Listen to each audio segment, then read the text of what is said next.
How's it going, everyone? My name's Brandon, and today we're going to be addressing the metaphysics and the question of knowledge as spoken about in this brick of a book, The Cambridge History of Renaissance Philosophy. So I found this book in a second-hand bookstore, and it talks about the concept of philosophy, it talks about humanism, logic and language, natural philosophy, moral philosophy.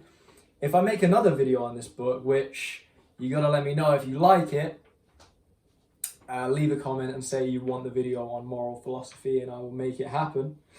Political philosophy, psychology, metaphysics, the topic we'll be addressing, fate, fortune, providence, human freedom, epistemology of the sciences, rhetoric and poetics, the theory of history. So it's pretty packed with interesting stuff. And the reason that I got this, I'm not an academic type. I didn't do very well in school, but I think that if you live a life where you got challenges, right? When you hit rock bottom, when that's somewhere you know you're going to hit frequently, and people who live extreme lives, they have to.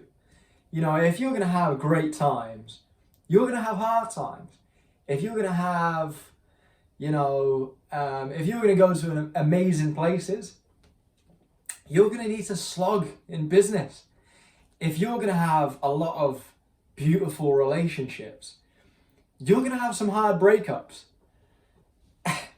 So, as someone who has an exciting up and down life, you need to have your feet on the ground. And the only way that I think that you can do that, other than, having, great people around you, having a system to fall back on in worst case scenarios, all you need is principles and wisdom that's going to save you from having all types of shit thoughts. You need good thoughts to substitute the shit thoughts. And the only way to get good thoughts is to study great thinkers. In my view, there are 3 levels to the depth that are in books. All depths of books can be amazing, but I think that there's still 3 levels. The most surface level is self-help books. Books like Hard Times Create Strong Men. That is one of my absolute favourite books, and it does go quite deep. But I think that self-help books deal with pinpoint problems. So they go deep on the problem, but they're not broad and deep the way that the second level of depth of book is, and that is philosophy, history, and classic literature. Those books, they deal with the big picture, in my view. But they're not as deep as the third type of book, the deepest type of book, which is religious text and spiritual text. The Bhagavad Gita, the Tao Te Ching, the Kabbalion, the Bible. These books are so deep that they don't just deal with the problem. They don't just deal with the full picture. They deal with what's going on behind the picture, with what you can't see, with what you don't know about. So, and I think that they address it better than any of the other types of books. Reading this book, to me, felt like watching your favourite movie characters being killed in a car crash in super slow motion. There's some amazing bits in here, especially the earlier parts of the history, antiquity and the Middle Ages, when they talk about their philosophies. I love them. I think they're brilliant. But the Renaissance really does away with all of the teachings and the thoughts of those great thinkers, and we're left with more of a dismissal of metaphysics and a dismissal of the question of knowledge. Almost like, without actually answering the question, the Renaissance thinkers, believe they're better than those questions, and so they're relegated to the past. And that to me is very sad. So the first thing they say in regards to the theory of knowledge and the Neoplatonists is that Neoplatonism led to a skepticism about the possibility of knowledge acquired by the natural sensory means. So some people believe that you see something, you touch something, you know it's there, that's some knowledge. But a lot of philosophy questions that. Do we really know what we perceive? For example, we could be in a simulation. This could be an ethereal experience. This could be a dream. Okay, so the next thing the Neoplatonists say is, the better a man will have known his own ignorance, the greater his learning will be. Our finitude and the limitations of our faculties make us realize our ignorance about what is divine and infinite. By the senses, we just perceive and can only affirm what we perceive. By decisive reason, we can only arrive at approximate knowledge. Full knowledge involves knowledge of God, which is beyond us. It transcends our finitude. Knowing God would involve knowing infinite truth and goodness. By use of the intellect, we can rise towards this end, which we could not do by use of our senses. But as long as we have our bodily existence, we are limited in our ability to know. When the soul can rise above this, it can attain eternal life and the brightest light of knowledge, rest without change, a positive condition, free from privation, tranquil and secure possession of all good and everywhere perfect joy. The Platonic process of knowing by turning the soul towards ideas rather than sensory matters begins a process of knowing that can only be completed when we can transcend our present physical existence. So I think you can see why the Renaissance thinkers weren't happy with these ideas about knowledge, this metaphysical thesis about knowledge. So now we introduce a guy called Pico.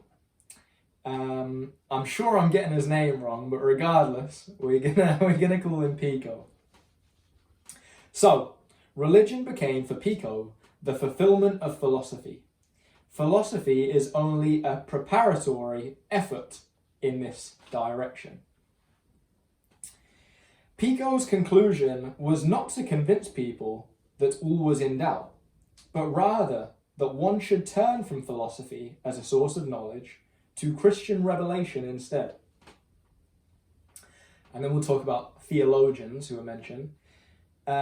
In less bombastic fashion, various theologians, Catholic and Protestant, use skeptical arguments to indicate that human reason is incapable of leading men to knowledge of divine matters and of metaphysics, and so they should turn to faith.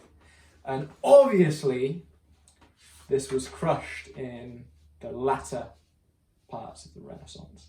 In regards to the theory of knowledge, the Neoplatonists had a certain view that pointed towards Christianity and God. And this view is held in disdain by Renaissance thinkers, just in the same way that the whole subject of metaphysics is held in disdain by the Renaissance thinkers. And so we'll dive into that now. the way that the late Renaissance thinkers did away with metaphysics is unforgivable in my view. You have some brief mentions here about the metaphysics of Petrarch, Lull, Aristotle, Plato, Plotinus, Ficino, and our old friend Pico. But I feel like there's a bit of an admission here. They say, although the professors in the arts faculties, and we'll get on to how things went from theology to art in a moment, but they say, although the professors in the arts faculties had come increasingly to concern themselves with questions like that of man's immortality, the orientation of their teaching was towards the study of medicine, and paid little attention to the ecclesiastical concerns. Furthermore, their treatment of the problem of the soul. So they paid little attention to it, and I was saying we get onto this. Medieval scholastics had constructed their theological synthesis in accordance with Aristotelian theory of science, but on the principle that man's intellect was darkened and that his nature was corrupted by Adam's fall. Thinkers in Venice and Veneto at the beginning of the 15th century returned to the scheme of the liberal arts to express their renewed consciousness of his moral integrity, his aesthetic sensibility, and the creative vigor in his spirit. So they went from looking at metaphysics from a theological perspective to, I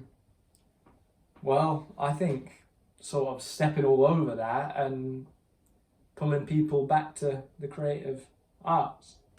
So this is for me where it gets real car crashy, and that is when Pomponazzi enters the picture.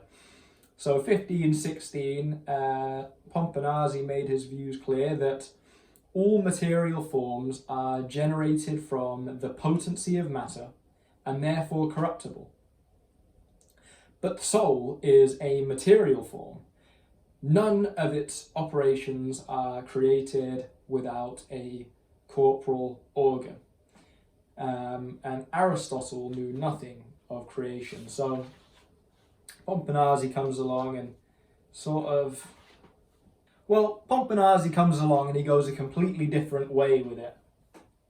And then we find Suarez in the 1600s. So once those ideas are set in to the intelligentsia, Suarez agreed that the arts curriculum was in need of reform. But in his view, reform could not consist simply in establishing a place for metaphysics in the philosophy course. True reform involved the transformation by the science of being of the entire encyclopedia of the philosophical sciences.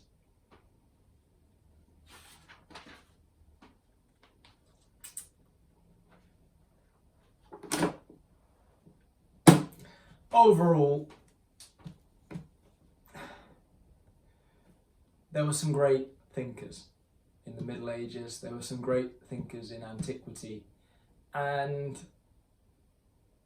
through the abolition of metaphysics, we lost a lot of that great stuff, and the Renaissance brought a lot of good, but we did lose something amazing there, in my view. Okay, so that was my breakdown of the topics of knowledge and metaphysics in the Cambridge history of Renaissance philosophy.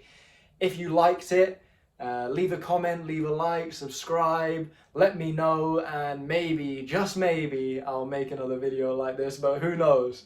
I have a serious lack of qualifications. I'm just getting into reading in a big way, and I'm loving it. So if I do another one, my next will be the lost teachings of the Cathars. So keep your eye out and see you later.